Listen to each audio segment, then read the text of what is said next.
അപ്പോൾ ഗൈസ് രാവിലെ തന്നെ ഞാൻ ചായ ഉണ്ടാക്കാനുള്ള പരിപാടിയിലാണ്. അങ്ങനെ ഫ്രിഡ്ജിൽ നിന്ന് ചായ ഉണ്ടാക്കാനുള്ള പാലൊക്കെ എടുത്തിട്ടുണ്ട്.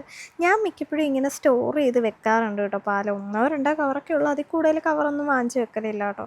പക്ഷേ നമുക്ക് പെട്ടെന്നൊരാവശ്യത്തിന് ഇപ്പോൾ ആരെങ്കിലും വീട്ടിലേക്ക് വരുമോ, അങ്ങനെ എന്തെങ്കിലും കാര്യം വരുമ്പോൾ ഓടിപ്പോയി പാൽ വാങ്ങിക്കേണ്ട ആവശ്യം വരത്തില്ലല്ലോ. അതുകൊണ്ട് തന്നെ വീട്ടിൽ ഒരു 2-3 പാക്കറ്റ് എന്തായാലും വാങ്ങി വെച്ചേക്കും.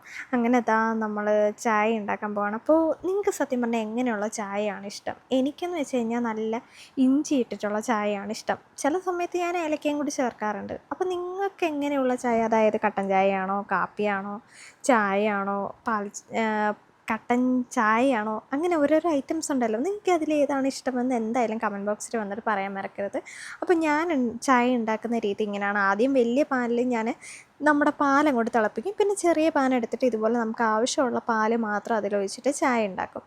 അപ്പോൾ ഇഞ്ചിയൊക്കെ ഇട്ടിട്ടാണ് കേട്ടോ ഞാൻ ഉണ്ടാക്കിയത്. എനിക്കതില്ലാതെ എനിക്ക് വേറെ ടൈപ്പ് ചായ ഒന്നും ഇപ്പോൾ കുറച്ച് നാളായിട്ട് ഇഷ്ടപ്പെടത്തില്ല. അങ്ങനെ ഞാൻ ചായയൊക്കെ ഉണ്ടാക്കി രാഹുലേട്ടനൊക്കെ കൊണ്ടു കൊടുക്കണം. എന്നാലും ആദ്യത്തെ സിപ്പ് ഞാൻ തന്നെ എടുക്കണമെന്ന് എനിക്കൊരു നിർബന്ധമുള്ളതുകൊണ്ട് ഞാൻ തന്നെ ഒരു സിപ്പ് എടുക്കുന്നു. പക്ഷെ നല്ല ചൂടുണ്ട്, അതിൻ്റെ മുഖത്തറിയാനും ഉണ്ടല്ലേ. അപ്പോൾ രാവിലത്തെ ബ്രേക്ക്ഫാസ്റ്റ് എന്ന് വെച്ച് കഴിഞ്ഞാൽ ഇന്നലെ നമ്മൾ ചിക്കൻ കറി ഉണ്ടാക്കിയായിരുന്നല്ലോ, അതുള്ളതുകൊണ്ട് തന്നെ നമ്മൾ ഇന്ന് ഇടിയപ്പം ഉണ്ടാക്കാമെന്ന് വെച്ചു. അപ്പോൾ ഇടിയപ്പം എന്ന് വെച്ച് കഴിഞ്ഞാൽ നിങ്ങളുടെ നാട്ടിൽ ചിലപ്പോൾ നൂലപ്പം എന്നായിരിക്കും പറയുന്നത് കേട്ടോ. അങ്ങനെ ഇടിയപ്പത്തിൻ്റെ പല പല പേരുകൾ ഞാൻ അറിഞ്ഞുകൊണ്ടിരിക്കുകയാണ് ഓരോ നാട്ടിൽ പോകുമ്പോൾ. എന്തായാലും ഞങ്ങളുടെ നാട്ടിൽ ഇത് ഇടിയപ്പമാണ് കേട്ടോ. അപ്പോൾ ഇടിയപ്പം ഉണ്ടാക്കാൻ പോവുകയാണെങ്കിൽ ആദ്യം ഞാൻ നല്ല വെട്ടിത്തിളയ്ക്കുന്ന വെള്ളത്തിലേക്ക് ഞാൻ ഉപ്പ് മാറ്റി വെച്ചിട്ടുണ്ട്. എന്നിട്ട് പൊടി ഇട്ടിട്ട് ആ ഉപ്പ് ചേർത്ത വെള്ളം ഇടയ്ക്കിടയ്ക്ക് ഇങ്ങനെ ചേർത്ത് കൊടുത്ത് നമ്മുടെ ചപ്പാത്തിയുടെയൊക്കെ മാവിൻ്റെ ഒരു പരുവം ആവുന്ന വരെ ഞാൻ കുഴച്ചെടുത്തിട്ടുണ്ടായിരുന്നു കേട്ടോ. ആദ്യം ഞാൻ സ്പൂൺ വെച്ചിട്ടാണ് ഇളക്കിയത്, കാരണം നല്ല ചൂടുണ്ടാവും. അപ്പോൾ ആരും ഇതുപോലെ പെട്ടെന്ന് കൊണ്ടുപോയി കൈയിടാൻ ശ്രമിക്കരുത്. കുറച്ച് നേരം നമ്മൾ സ്പൂൺ വെച്ച് ഇളക്കിയതിന് ശേഷം ആ ഒരു ചൂടൊക്കെ പോയി നിറഞ്ഞിട്ട് മാത്രം നമ്മുടെ കൈ കൊണ്ടൊന്ന് ഇളക്കിയെടുത്താൽ മതി. എന്നിട്ട് നല്ല സോഫ്റ്റ് ആവുന്നിടം വരെ ഇളക്കിയെടുത്ത് അവിടെ വെച്ചേക്കുക. പിന്നെ ഞാൻ തേങ്ങ പൊട്ടിച്ചിട്ടുണ്ട്. അപ്പോൾ തേങ്ങ പൊട്ടിക്കുമ്പോൾ അതിലെ തേങ്ങ വെള്ളം കുടിക്കാൻ ഇഷ്ടമുള്ളവരാരൊക്കെയാണെന്ന് വെച്ച് കഴിഞ്ഞാൽ കമൻറ്റ് ബോക്സിൽ വന്ന് പറയണം. എനിക്ക് ഭയങ്കര ഇഷ്ടമാണ്, കാരണം നല്ല തേങ്ങ വെള്ളമാണ് ഞാൻ കുടിക്കുക. ഇതിപ്പോൾ നമ്മുടെ വീട്ടിൽ തന്നെ ഉണ്ടായ തേങ്ങയുടെ ആയതുകൊണ്ട് തന്നെ ഞാൻ കുടിച്ചിട്ടുണ്ടായിരുന്നു കേട്ടോ. പിന്നെ വൈകുന്നേരമൊക്കെ ആകുമ്പോഴത്തേനും അമ്മമാരൊക്കെ പറയാറുണ്ട്, വൈകുന്നേരത്തെ ഈ സന്ധ്യ കഴിഞ്ഞിട്ട് പിന്നെ തേങ്ങാവെള്ളം കുടിക്കാൻ പാടില്ല എന്ന്. അങ്ങനെയുള്ള സമയങ്ങളിലൊന്നും പിന്നെ അമ്മ എനിക്ക് തേങ്ങാവെള്ളം തരത്തില്ല. പക്ഷെ എന്നാലും ഞാൻ കട്ടു കുടിക്കാറുണ്ട് കേട്ടോ. പിന്നെ നമ്മുടെ തേങ്ങയൊക്കെ അങ്ങനെ ചിരകി വെച്ചിട്ടുണ്ട്. അപ്പോൾ ഈ ഒരു സ്റ്റാൻഡ്, അതായത് ഇടിയപ്പത്തിൻ്റെ അച്ച് വെച്ചിട്ട് നമ്മളിങ്ങനെ ചെയ്യുന്ന ഈ ഒരു സ്റ്റാൻഡ് ഒരുപാട് ആൾക്കാർ എന്നോട് ചോദിച്ചിട്ടുണ്ട് ഇത് എവിടുന്നാണ്.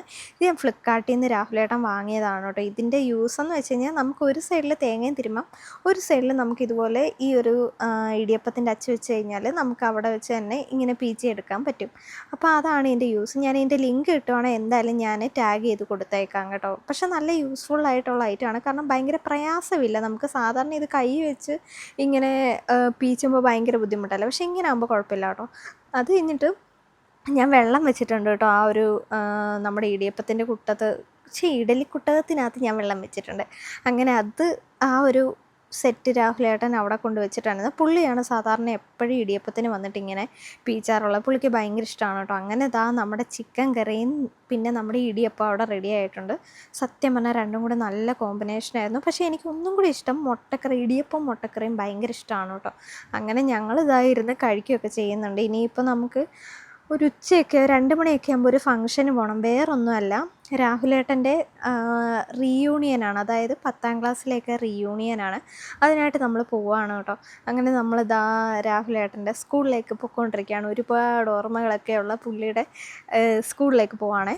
അപ്പം പുള്ളി പഠിച്ചത് ഗവൺമെൻറ് ഹൈസ്കൂൾ കൊപ്പത്താണ് പഠിച്ചത്. അവിടെയാണ് എനിക്ക് തോന്നുന്നു യുപിയും ഹൈസ്കൂളും പുള്ളി പഠിച്ചത്. അല്ല, ഹൈസ്കൂൾ മാത്രമാണെന്ന് തോന്നുന്നു അവിടെ പഠിച്ചത് കേട്ടോ. അപ്പോൾ അങ്ങനെ പുള്ളി അവിടെ നിന്ന് ഫ്രണ്ട്സിനോടൊക്കെ ഭയങ്കരമായിട്ട് സൊറ പറഞ്ഞുകൊണ്ടിരിക്കുകയാണ്. പിന്നെ അവിടെ കേക്ക് കട്ടിംഗ് ഒക്കെ ഉണ്ടായിരുന്നു. അപ്പോൾ കുട്ടികളെല്ലാം കൂടി ചേർന്നിട്ടാണ് കേട്ടോ അവർ കേക്ക് കട്ടിംഗ് ഒക്കെ ചെയ്തിട്ടുണ്ടായിരുന്നു. അങ്ങനെ കുട്ടികളെല്ലാം കൂടി നിന്നിട്ട് കേക്ക് കട്ടിംഗ് ഒക്കെ ചെയ്തു. പിന്നെ നമുക്ക് ചെറിയൊരു ഫുഡൊക്കെ അറേഞ്ച് ചെയ്തിട്ടുണ്ടായിരുന്നു. നമ്മളപ്പോൾ അതെല്ലാം കൂടി ഇരുന്ന് കഴിക്കുകയൊക്കെ ചെയ്തു. പിത്തൂനാണെങ്കിൽ കേക്കൊക്കെ ഭയങ്കര ഇഷ്ടപ്പെട്ടു. നല്ല കേക്കായിരുന്നു കേട്ടോ, എനിക്കും ഇഷ്ടപ്പെട്ടു. അങ്ങനെ നമ്മൾ അവിടുന്ന് ഫുഡൊക്കെ കഴിച്ചിട്ട് എല്ലാവരും ഒരുമിച്ച് ഫോട്ടോസും കാര്യങ്ങളൊക്കെ എടുത്തതിന് ശേഷം നമ്മൾ അവിടെ നിന്ന് ഇറങ്ങിയിട്ടുണ്ടായിരുന്നു. എന്തായാലും ഇന്നത്തെ ഒരു ദിവസം അടിപൊളിയായിരുന്നു. പുള്ളിക്ക് ഞാൻ ചോദിച്ചു എങ്ങനെ ഉണ്ടായിരുന്നു, അപ്പോൾ പുള്ളിയാന്ന് പറഞ്ഞു. അപ്പോൾ ഇന്നത്തെ വീഡിയോ ഇത്രയേ ഉള്ളൂ. ബൈ.